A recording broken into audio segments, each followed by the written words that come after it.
আমি প্রথমে দেখেছি বিশেষ করে আমাদের এখানে ঢাকা বিশ্ববিদ্যালয়ের শিক্ষার্থী যে সকল শিক্ষার্থীরা পড়ে তারা অধিকাংশই কিন্তু প্রত্যন্ত অঞ্চল থেকে উঠে আসা।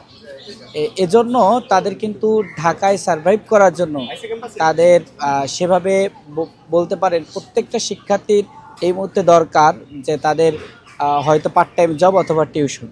এজন্য আমি প্রত্যেক শিক্ষার্থীর জন্য বিশেষ করে আমি যে ইশতেহারটি ঘোষণা করেছি, প্রথম ইশতেহার হলো যে আমি মিনিমাম যে 1500 শিক্ষার্থী, এক বছরে মিনিমাম 1500 শিক্ষার্থীকে পার্ট টাইম জব অথবা টিউশনের ব্যবস্থা করে দিব।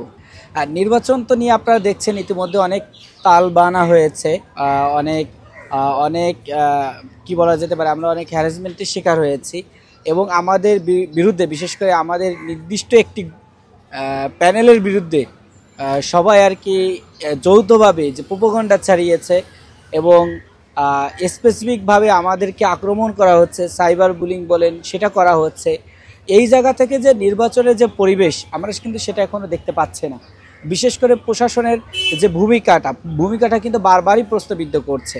আমরা দেখছি তারা নির্দিষ্ট বলে দিয়েছে আমাদের নির্বাচনের যে বিধিমালা, সেই বিধিমালা কিন্তু অন্যরা সবাই ভঙ্গ করছে।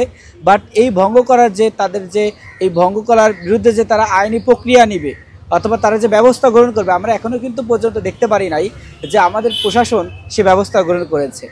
এটা শুধু আমরা দেখছি আমাদের ক্ষেত্রেই, আমরা যদি কোনো কিছু তৈরি করি, আমরা যেমন দেখছি আমাদের নির্বাচনী বিধিমালায় রয়েছে কেউ রঙের কার্ড করতে পারবে না সাদা কালো বাদে, কিন্তু আমরা দেখছি তা কিন্তু করা হয়েছে।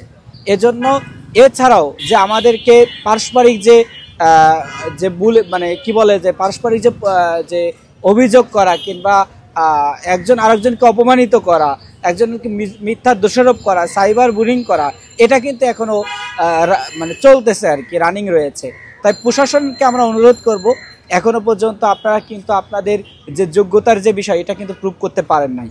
তা আপনারা আপনাদের দায়িত্ব যেটা আমাদের নির্বাচন বিধিমালা রয়েছে এটা সঠিকভাবে দায়িত্ব পালন করুন এবং আমাদের যে প্লেস যাতে করে নির্বাচনের যে প্রক্রিয়া অথবা নির্বাচনের যে একটা সুস্থ যে পরিবেশ, এই পরিবেশটা আপনারা আমাদের জন্য সৃষ্টি করে দিন। আমি বলতে কেন, মানে এটা যদি দেখেন যে আমাদের প্যানেলের অধিকাংশই বিশেষ করে আমাদের আপুরা যারা আছে তাদেরকে নিকৃষ্টভাবে সাইবার বুলিং করা হয়েছে। আপনি দেখবেন যে বিশেষ করে আমাদের যে জিএস পদপ্রার্থী আমাদের ফরহাদ ভাই, তিনি কিন্তু প্রমাণসহ মিডিয়াতে দেখিয়েছেন যে তারা কিভাবে সাইবার বুলিং করছে। সুতরাং আমরা চাই যে এই প্রোপাগান্ডা থেকে সবাই সরে আসুক।